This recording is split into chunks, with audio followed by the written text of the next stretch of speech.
was a big thing that was trending in Ireland, and I remember one of my friends sent it to me, and it was just my second name. And it was a whole conversation about how Irish am I because of my second name. As a black player, being told, okay, you're going to be strong, quick, but in terms of technical and feet, black players don't have that.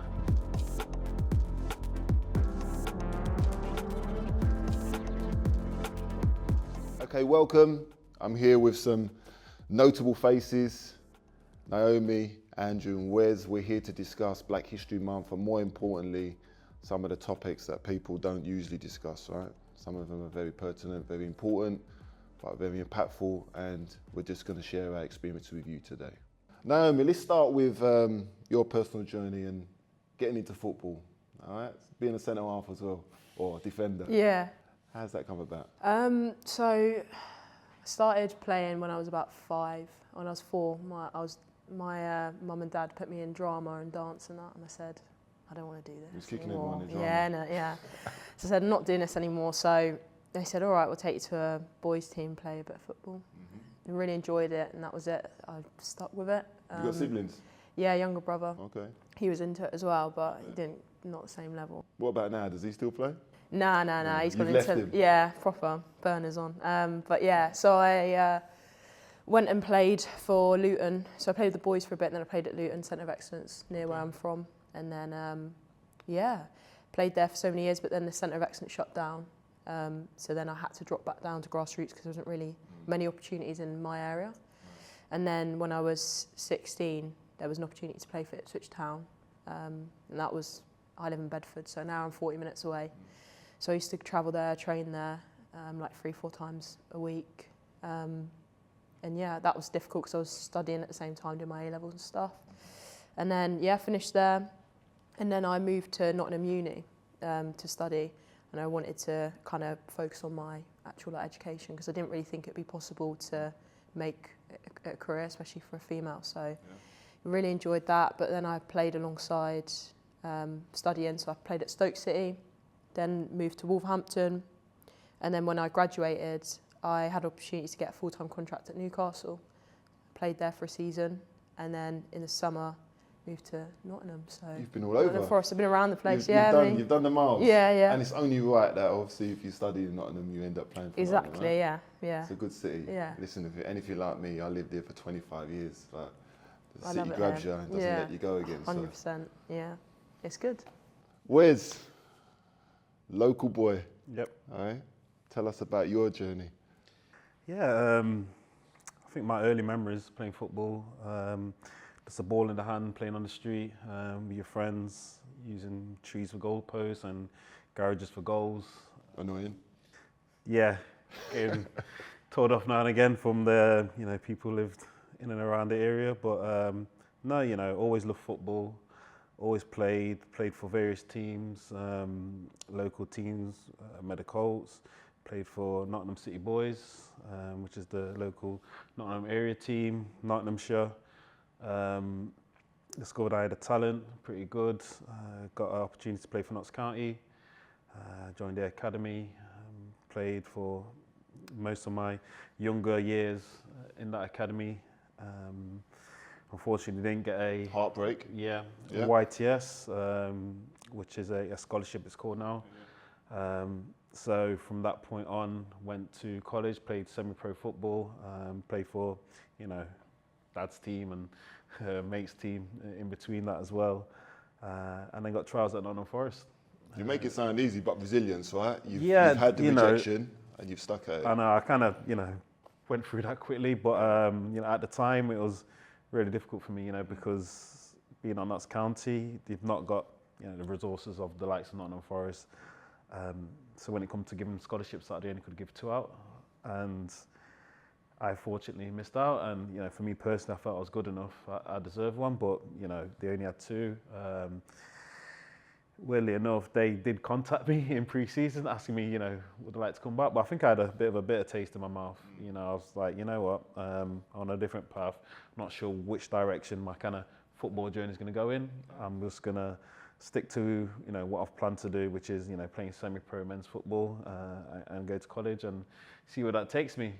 But fortunately, I got another opportunity to join Nottingham Forest. Came on trial, 1 week trial turned to 2 weeks, turned to a month, turned to the season, and I think that's where my real football journey kind of got to a good point.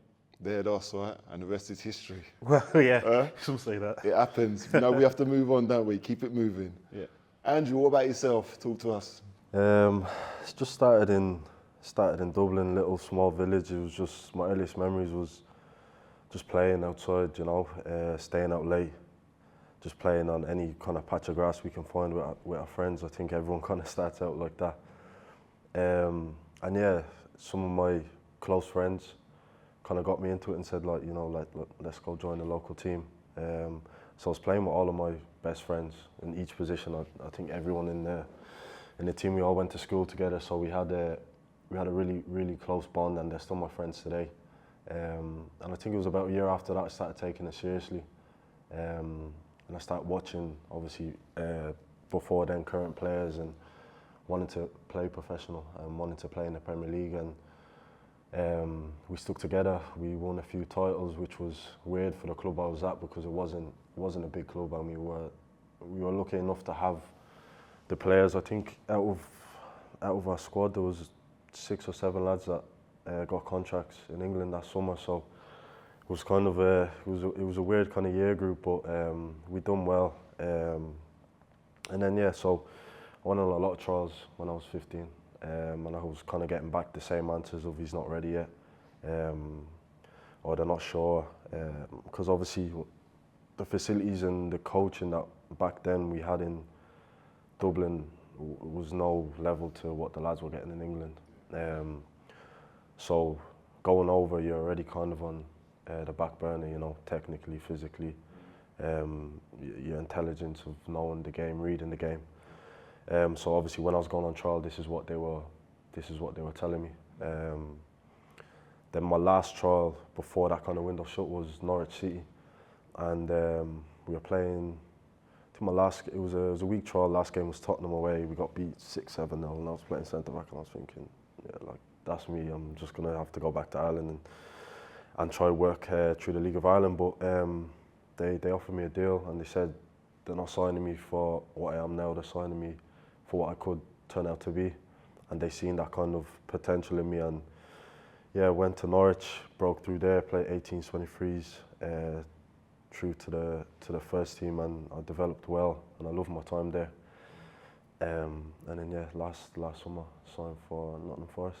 You must have done all right. We came in and brought you into the club. Yeah. We've all spoken about resilience, and for myself, I didn't get involved in the professional game until I was 16.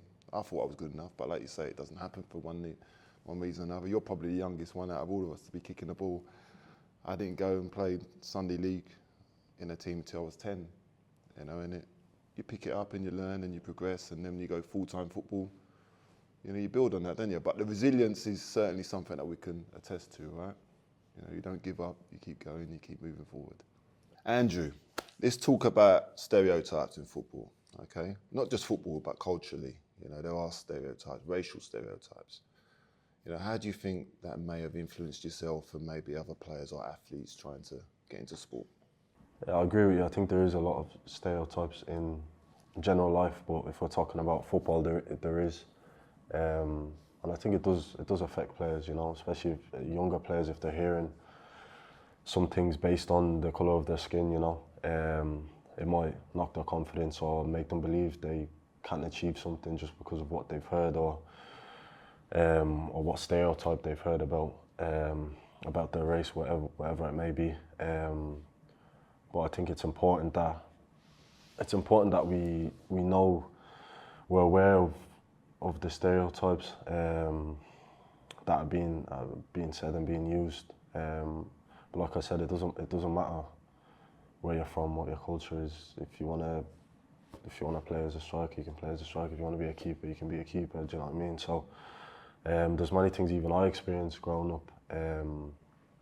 Like people telling me what I can and what I can't do, or what's the better route for me because of my heritage and stuff. And for me, I didn't need anyone to tell me like that's not the case. I kind of took that upon myself. Like, how are you supposed to tell me what I can and can't be? Do you know what I mean? Where I can play, what's the best route for me? I was always kind of had that mentality of it's me doing this, so it's me that's going to kind of pave my own way. So I just think it's important that we're aware of it. Different generations sitting here. Unfortunately, I'm the oldest one. But, you know, Wes, different generation. I'm Andrew, you know, let's talk about stereotypes and how it might have shaped you, and Yeah, it's interesting. positively and negatively. Yeah, it's interesting. Obviously, you know, we've got the different age ranges here, and I'm sure in your time, which we have crossed paths on the We pitch, have, you know, yes, so he was a youngster. it's not a big difference, but obviously your time, I suppose, it was a lot different from my time. Obviously, when you think about stereotypes and how people label you, I think my early experiences of kind of that type of issue is as a black player being told, okay, you're going to be strong, quick, but in terms of technical and feet, black players don't have that. You know, but in terms of, you know, you running fast, you can match and be stronger than anyone on the pitch. Yeah, you're going to be great at that. And I always used to think, hold on a second, I've watched Brazil, I've watched, you know, the Netherlands. Some of the best technical players I've ever witnessed playing in those games and showing what they, you know, are capable of. So when I've heard those type of comments, I've always kind of in the back of my thought to myself, you know, that's nonsense, you know, absolute nonsense. So I think for me individually, you know, just having that strong mindset, kind of ignoring the stereotype, the labels that people put on you, and going out on the football pitch and just showing what you're made of. 100%. You've heard me talk about it before, you know, stereotypes and attributes and the assumption that, you know, black players can't be leaders. You've been a captain, Premier League winner. Not the first time we mentioned that. But yeah, showing leadership qualities. You know, N'Golo Kante is a player that I've had to surprisingly have to defend sometimes in terms of the way, you know, pundits may portray somebody who's more than just a runner. You know, incredible player. You played with him. Exactly. You know what qualities. Premier League winner, goes to Chelsea, Premier League winner, France, World Cup winner. So these stereotypes, it's important that we talk about it and break it down, because when people just say stereotypes, people say, well, what do you mean? Yeah. You know, we know what we're talking about in terms of how we feel. The perception is you're going to be quick, you're going to be strong, all the athletic stuff. But what about being a captain? What about controlling a football game? What, you know, just showing more creativity. There is more to us than just being the athlete in the team, right? You're exactly right. You know, and we've heard the commentary. We've heard, you know, people slip up and kind of label The unconscious bias. Exactly. You know, and when they're, you know, when we try and highlight that, okay, what do you mean by that? And try and backtrack a little bit. I think it's important just to, you know, make people aware and recognise that if you're a pundit, you know, what you're saying is what people listen to, and they ride on every word you say. You've got a responsibility. So they have a responsibility. So the fact that, yeah, you might be a good runner, you might be quick, you might be able to cover all the grass. Which are all positive things, yeah. Exactly, which are all positive things. Okay, let's highlight all his attributes, and if you're going to talk about it, you know, and not just stick to that, you know, because over the course of a season, you can get a bit of a pattern emerging, and then I think it's, I think there's a point to highlight there from, you know, the likes of the authorities to say, okay, then I think there's a bit of a stereotype here. Can you be mindful of what you're saying? Of course. Everyone has to be responsible. We're getting an opportunity now to talk about stuff, so we've all got a responsibility to what we say. Naomi, from your perspective, not only being a young black female player, trying to make your way in the game, you know, do you have to endure any stereotypes? Positive and negative? Yeah, I think probably just echoing on what kind of Wes has said about maybe having this like innate ability to be strong, fast, and all those above, I think can like discredit the, you know, hard work that black females put into, you know, in respect to their white counterparts. And I think that obviously can, one, like pigeonhole them, believing that that's all they can be good at, that's all that they can kind of affect and change, but like mentally just not feeling as if they're probably technically as good as other players, and the mental impact that can have is quite a lot, and it's something that I've experienced as well. So yeah, I think that's tough, but like the both have said, it's just trying to focus on the main bit, which is football, and trying to ignore those stereotypes. But it can have like big impacts on you mentally with it. Wes, let's talk about some of the negativity in football in terms of some of the overt racism you may well have experienced as a player. Can you highlight any situations, and how did you deal with that? And do you think not only your club but football in itself does enough to protect players? Yeah, my early experience, I'm playing for Forest actually, breaking into the team and, starting to, go around the grounds and get a full feel of the type of crowd you're up against, and obviously the opposition. One of our players, David Johnson, I don't know if he was celebrating or he was over in the corner anyway, and got a banana skin thrown at him.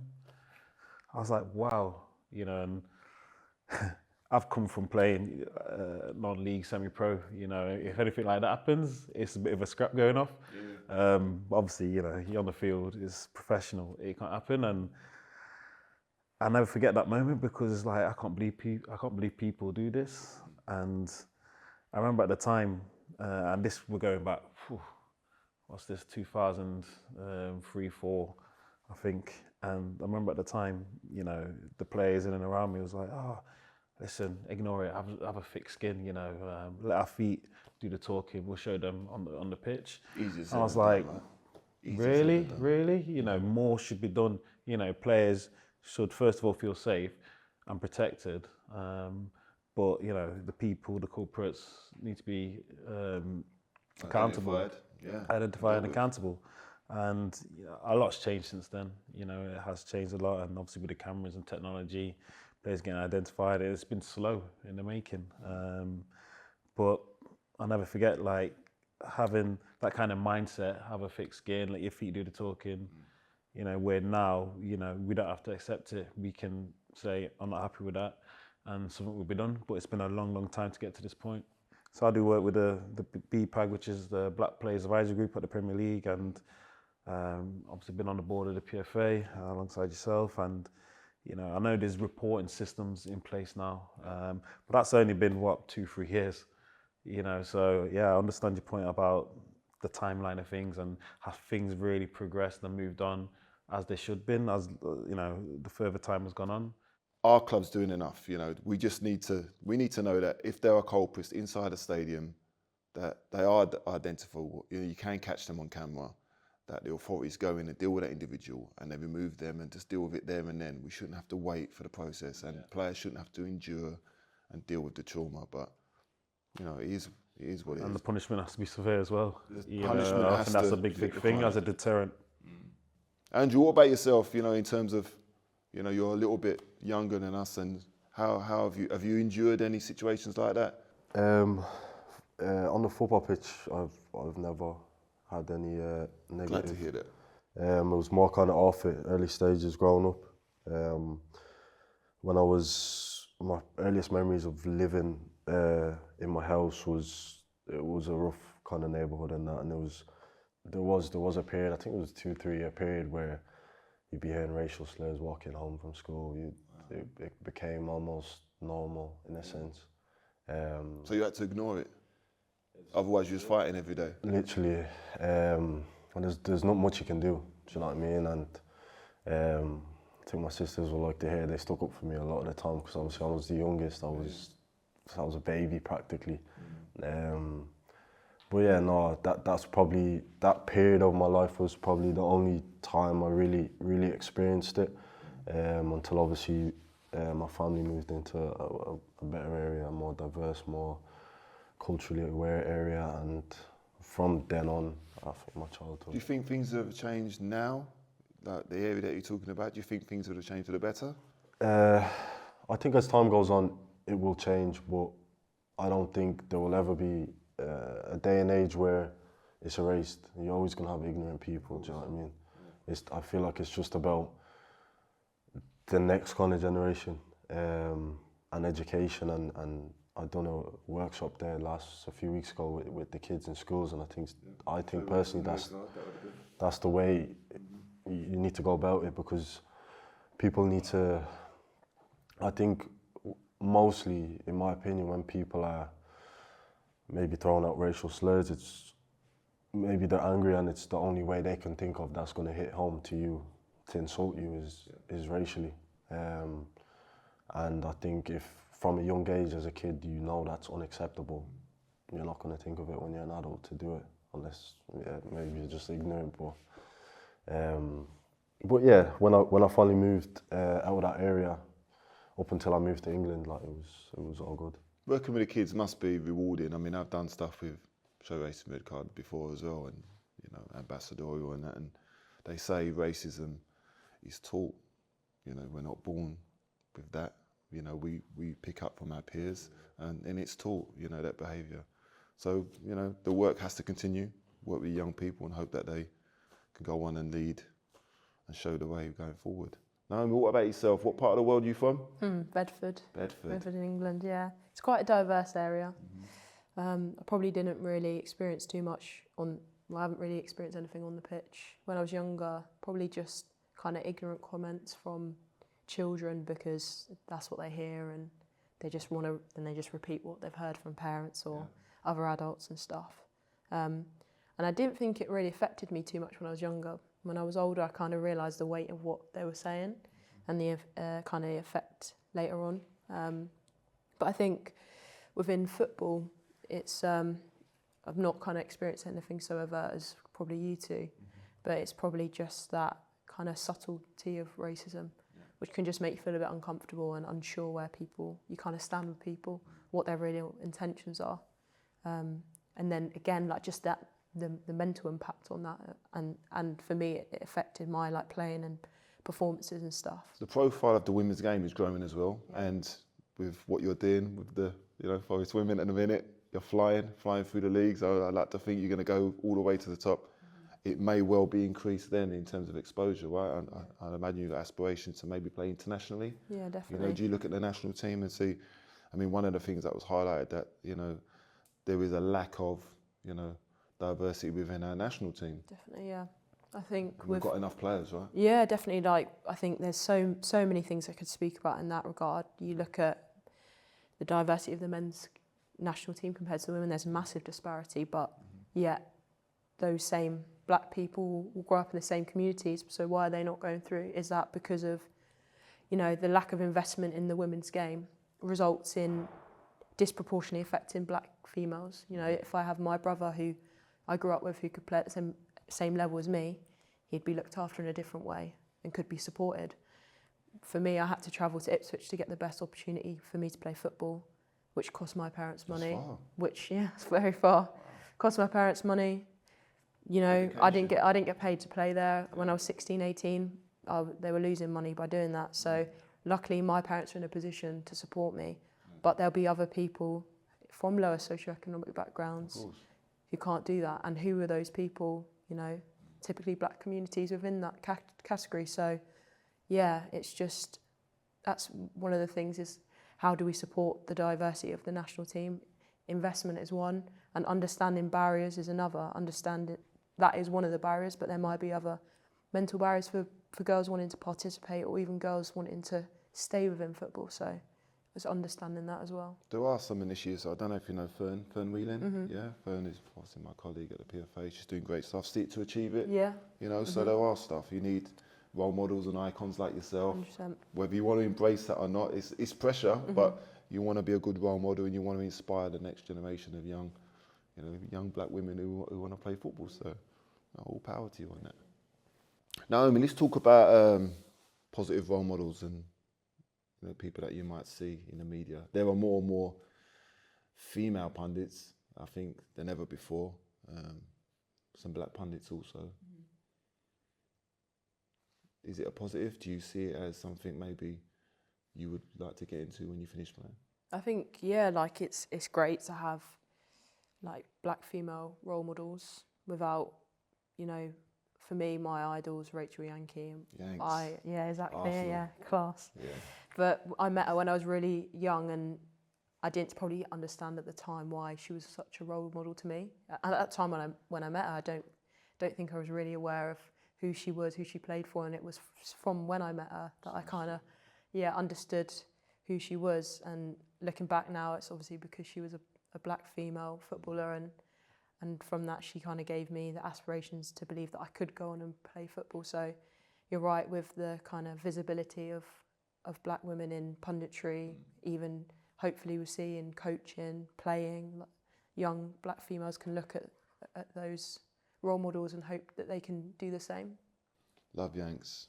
She's class. I have to big up Rachel Yankee, Yeah. being an Arsenal player as well. Legend, England legend. And there's Hope Powell, obviously, precisely, who managed the national team for a long period of time. She also came in and was a regional coach with the PFA, and she does a lot. And yeah, as I said, it's not easy to be that role model and to be that first person, but without being able to see it, to achieve it, it's difficult for you to aspire to be that person. But, you know, it's certainly something that you could do. But what about in terms of your social media? I mean, those that know me know I've popped up, and Wes gives me a little bit of stick because I'm all over it now. It's positive and the negatives around social media. We know this, okay? You have to watch out for the clowns out there, the idiots. But how can you use your social media and your profile and your brand to show some positivity? I think I show quite a lot of advocacy work that I do on my social media. I think that's important. Obviously, people follow you because of football primarily. Yeah, exactly. Yeah. But they want to see more. You know, when you see even professional footballers that have lots of followers, tends to be because they're showing insights into their life and kind of what's more to them than just being a footballer, or kind of insights into their day. So yeah, like you said, that's the hook, but then you've got the audience. So it's important to kind of show what you think is important. And for me, that is empowering young black girls to play football, want to get involved in sport, or want to remain within sport. And so I try my best to kind of show my passion on my social media. Wes, you have a profile, obviously, but I know you personally, I've known you a long time. You're quite private, very private, to say the least, around your social media, but reluctantly, you're starting to do a little bit more, right? How can you use that? You know me well, Jay. You know me well, Jay. I don't know, like you said, I've always been a private person. Not really, I've probably missed the generation where, the social media hype really kicked in and everyone has to be on it. I am on, obviously, social media, and, my open social media on Instagram, I've recently just opened that, so it's probably less than a year old. So, and, I confess I'm really bad in terms of posting and terrible, and I'm learning a lot from you, incidentally, in that regard. But yeah, I think there's obviously the negatives and there's the positives, on social media. You can use it as a great tool to promote yourself and inspire people and be that person that someone looks up to. You can showcase your life, what you're doing, and obviously there's the negatives because, people get access to you, and no matter what you do, no matter what you do, there's always going to be some negatives in there. I'm glad to see there's filters on now where you can, block comments and that, and I've definitely made use of that. But no, I think it's down to the younger generation that can inform us better on the social media. Listen, we're always learning. We're always learning. We've got to keep up. We've got to keep pace with these people, right? But listen, me and you if we talk years back before the pandemic, we went down into Facebook. Remember that meeting? Yeah. I took yourself. And on behalf of the players, we felt, the PFA, that players were telling us, complaining about social media. I mean, one of the big things is like all players get a blue tick. That wasn't the case back in the day. That was something that we implemented, but to ensure that there's more protection for high-profile people. I've got children. You want them all to have the same protection. But in terms of, if you're going to share, my opinion, it's on the social media companies to do what they have to do. Yes, we can put in our protections. I get that.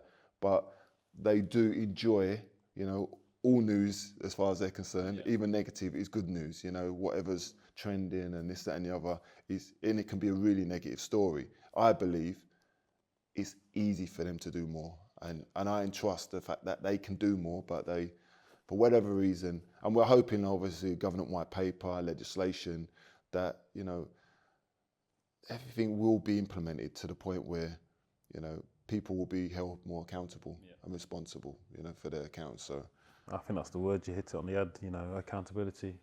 You know, too many keyboard warriors out there can say. Andrew, what about you? You're a younger generation that we're talking about. Are you prolific on social media? How do you find it? I feel like the last 2 years I've been more kind of open on my social media. I think I'm a bit like you in the aspect of I'm a private person, you know. I only show you what I want to show you. But I think it is important nowadays. I think times have changed. Your social media, for me, it's your own brand. You know, it can lead to other stuff in the future that might benefit you. So, I think in the last 2 years I've been kind of working on that. But I think a bit of a model. Yeah. From time to time. That's all right. Yeah. Just football.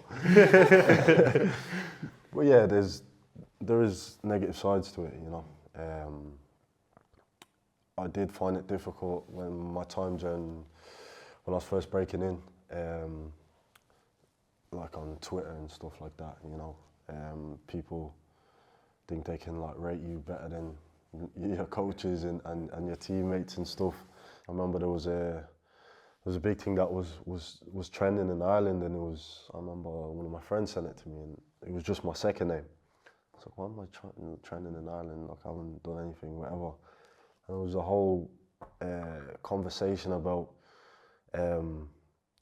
like how Irish am I because of my second name. So like there was, obviously my second name is Omobamidele, he's a Nigerian heritage second name, and I took it from my dad. But like, I remember seeing that and I was just like, honestly, like thousands of people arguing. People got time for this. Some people saying, he doesn't have an Irish second name, so he's not Irish. Yeah. Then you have people that are talking sense, like he's born and he's raised here, he's Irish. What a debate.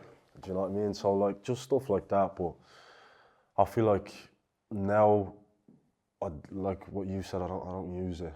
And even if I do see something now, like, I don't care, to be honest. The only people I care about opinion is obviously my coach and people's opinion that matters. Yeah. You know, that's going to affect my career. If you don't know me, you're not going to affect my career. I couldn't care less what you have to say about me or what you think about me or how Irish you think I am or you think I'm not. You know what I mean? It doesn't. I know who I am. I know where I'm from. So yeah, that's it. Andrew, I think we alluded to earlier. We touched on your upbringing and how you progressed into the system and arrived at Norwich, but in terms of academy systems, what more can be done in terms of attracting, you know, you kind of alluded to it as well, people who look like us into academies? What more can be done? I think it kind of comes down to the topic at the start with stereotypes, you know. I think it's maybe if they're looking for a type of player, they only look in one place. I think that could probably be done better. Maybe, for example, let's say stereotypically, if they're looking for a quick winger, fast, powerful, they're going to look in one place. So I think they just need to be more kind of open-minded and to see everyone for their footballing ability and what they can offer, instead of where they're from and their race. Yeah, 100%. Recruitment now. Mm-hmm. So that kind of leads us in nicely, right? In terms of, so we've had these conversations before without getting too deep, but I believe in terms of a top-down approach, in terms of, you know, as well, governance, we've both done the governance and this and the other, both sit on boards, and how can we infiltrate those powers, those positions, you know, whether it be recruitment, which is going to be, your lens is going to be different now, because inherently, we've said those who are going out and recruiting players in terms of scouts and this, that and the other have not looked like us. So therefore, their lens will be different, right? Now that you're in this position, how are you finding it? Are there enough people like yourself in recruitment? In terms of my position, there is. You know, I'm surprised obviously going into it blind. Only been in it for a few months. But, you know, the type of people that's, you know, going out watching games in the recruitment space, it's quite diverse, actually, you know, which is a thing. I think in terms of kind of academy kids, you know, there's rules in terms of travelling distances, and we all know about different demographics. And I've watched a tournament recently in Loughborough actually, and Crystal Palace, for example, the whole team was full of black kids. No surprise. You know, Yeah. so you know, I think the issue is not down at the grassroots academy levels. That's for sure. I think if you're talking about diversity in the football kind of world, I think definitely you have to look at the senior management, executive levels, because it definitely don't reflect how it looks on the pitch and in the academy in those spaces. In those areas, it's not the same. That's refreshing, and you've told me something that I wasn't aware of. If you're out there and you see other people that look like yourself doing the job, that's positive. You know, that certainly has changed. I know the FA run talent ID courses and this and that, and it's always interesting to look at the cohorts and the numbers of people that apply, you know, from our background. So that's good, right? Yeah, and when I say diverse, you know, I don't know, probably when you start the question, you probably thought it's just going to be me, and then obviously everyone else that's at games is going to be white. You know, there is other kind of cultures and races at the games.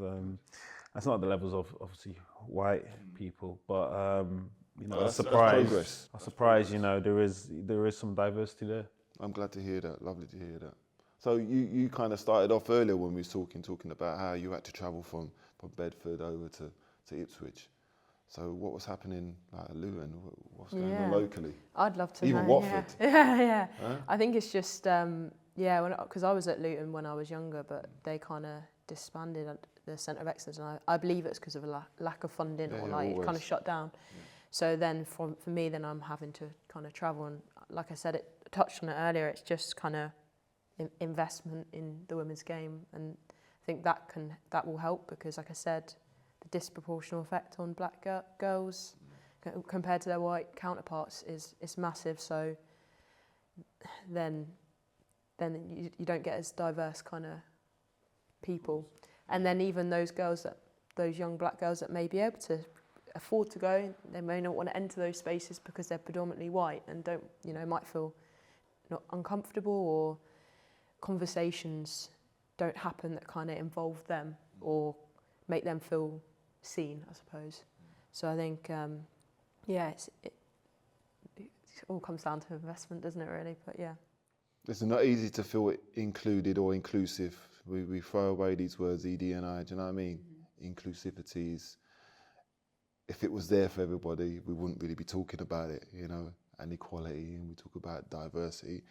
The reason I do what I do, and the reason I have the passion for what I do for 10 years, was to come in and try to make a difference. You know, it's small little pebbles. You know, you can only work with the people that you can work with. But for me, passing the baton on, mentoring people, hoping that people don't make the same mistakes that I made. There's nothing worse than people following and just doing the same old. We need to change the narrative, and I do believe that as current players, you have the opportunity, both yourself and talking to you, because you're a veteran like myself. But you did your bit, you know. As current players, your voice can be amplified for good, you know. And if you can go out there and spread the word and be really prominent in what you're doing with your messaging, surely we're going to get some movement going forward. And what you said around recruitment and having more people, that's positive in itself.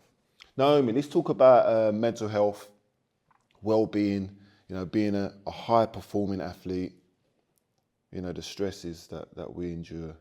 Is there enough support in that area? I think there can always be more support. Again, maybe in the female game, there's probably a bit of a lack of support for mental health compared to maybe in the men's. I think for me, I kind of struggled with my mental health moving far away and being up in the northeast of England for a bit, especially because when I was there wasn't really anyone who looked like me in terms of who I saw day to day. Newcastle was diverse, not necessarily as diverse as Nottingham or Bedford even, but I was the only black player, part staff, anything that I saw, and I think that kind of then, the comments that kind of were then made in that space, or kind of ignorance from certain people, then kind of affected me mentally. And again, who do I then go to speak to, because they don't understand, because no one else that are kind of there that understands and has experienced similar things. So I think there can always be more done to support mental health, and it's important that there are people in EDI roles that kind of want to help and want to support and kind of look like the people that are experiencing those things.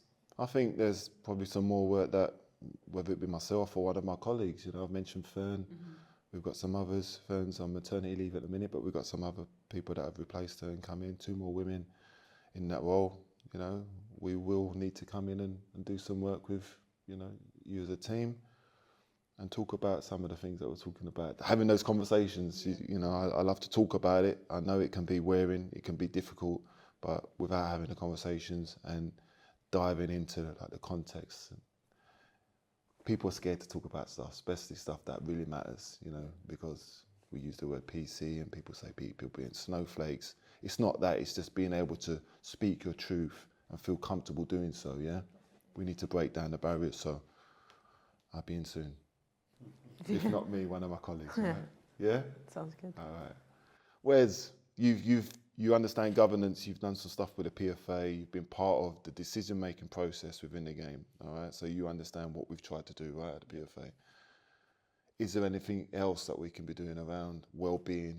Michael Bennett at the PFA, head of well-being. How can we touch on, because there's going to be issues and there's going to be people. Players are people, right? Yeah. People always assume and hold players up to this higher standard and say, well, you get paid so much money, so therefore everything should be okay. Yeah. But we know that regardless of what you're earning, you touched on it, moving away from home, you've left the country, Yes, I relocated and settled in Nottingham, but I found it difficult when I first left London and lived in Lincoln. What about our well-being and our mental health? Is football doing enough? I think in terms of this, I think first and foremost, having that support there and making it known. I think a lot of players, and I'm thinking about my time, but I know a lot of current players don't really understand what's available to them and know what's available to them. And it's frustrating because obviously now I'm involved with the PFA. I know exactly what's there, and it's accessible. But players aren't aware of all the tools that you get as being a professional footballer. You have access to for free, So I think first and foremost, the players need to be aware of that. But at the same time, that has to be highlighted and showcased. It has to be put in people's faces because, I'm sure we all can admit, as footballers, or former footballers, we can be lazy, we can be in our bubble and expect everything to, be presented to us. I think there's a duty for both sides to kind of the product needs to be highlighted and shown and show that it's available and it's there for you. But at the same time, players, the people that want to access that have to show some impetus and move forward. Right? Exactly, and you're saying the right things now, exactly, which is great. and pick up the phone. I'm trying to tap into players and I'm trying to make things happen. Gatekeepers. And and get back to you. So you have to chip away and you have to work with it. And there's always one you can rely on. But notoriously, in a bad way, we all kind of focus on the football pitch and in that bubble.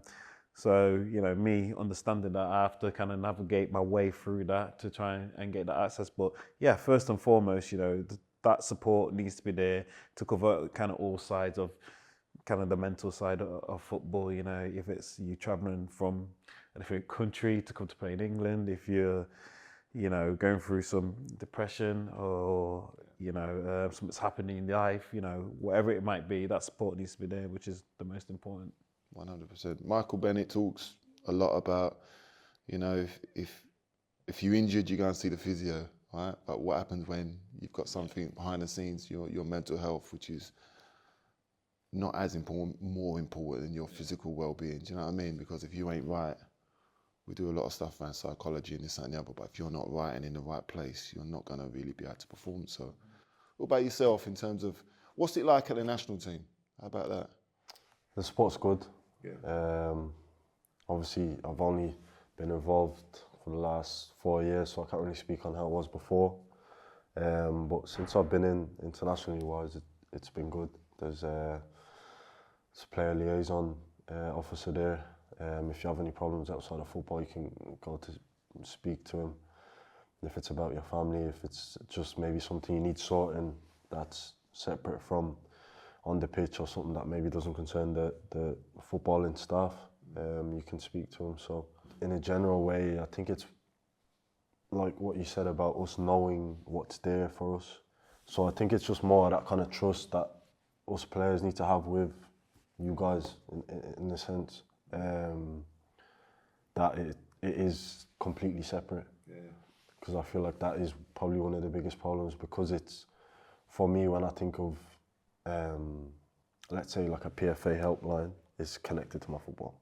And I don't, like, for me, I don't want, separate the two. do you know what I'm trying to say? So I think that's probably, that's a bridge that I think if we do cross that, then I think like more players will like openly reach out and speak to you guys about problems. Well, now that you've mentioned it, we'll have to highlight again and reiterate the fact that it is in confidence. 24/7 helpline is there for a reason.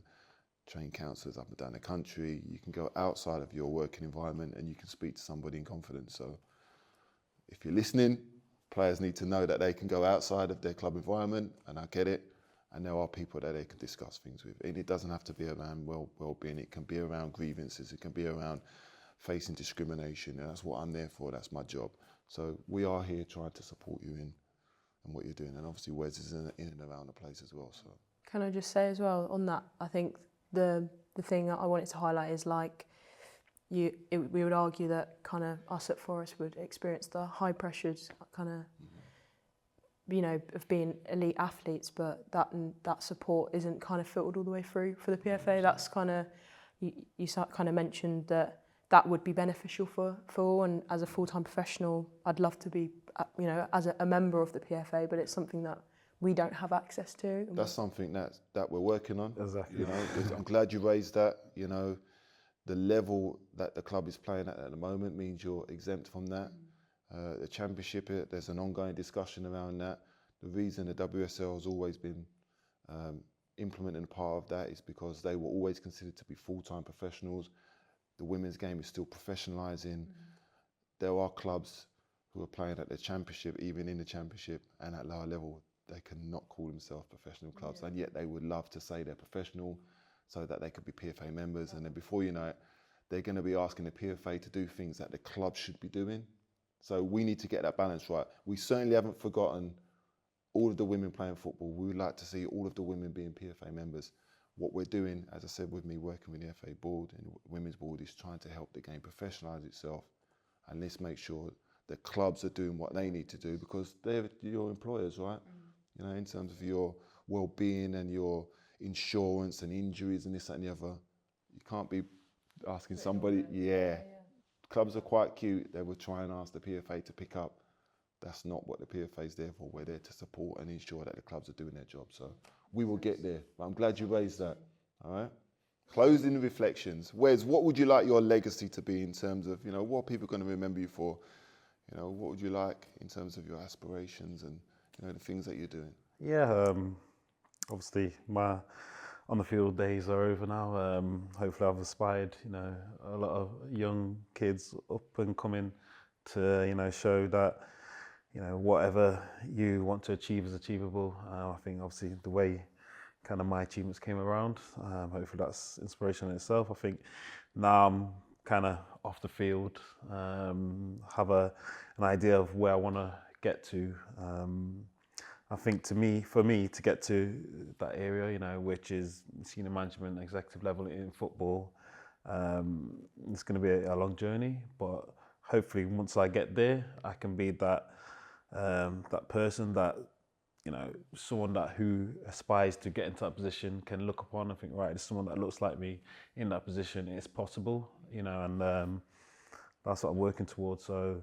Yeah, if I can get into those type of roles I'm interested in and inspire the next generation, because when I look up, there's not many people, if any, that look like me. So I think that's my legacy. I would like to kind of leave behind a little bit. If anyone can, Wes can, surely. To keep breaking down barriers, yeah? Naomi, what about yourself? I think for me it's more just about inspiring the next generation to want to get involved in football, want to remain in football. I think by me playing, hopefully like the visibility of me playing and being at the City Ground as well, and young girls looking up and thinking that they could be a full-time professional footballer, that's kind of a legacy in itself.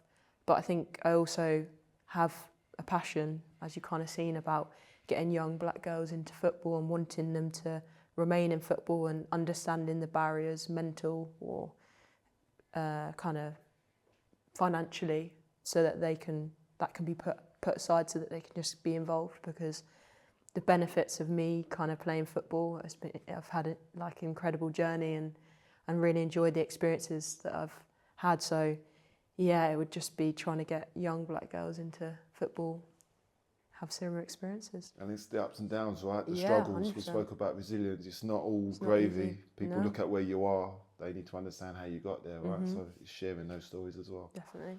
Andrew, I think as a mixed race Irishman, I think I want to inspire the kids back home that it is possible to play at the highest level. And for me personally, hopefully in my career going forward, I stay at that level and I compete for things and I play in the Champions League and stuff like this, because for kids back home that look like me, it hasn't been done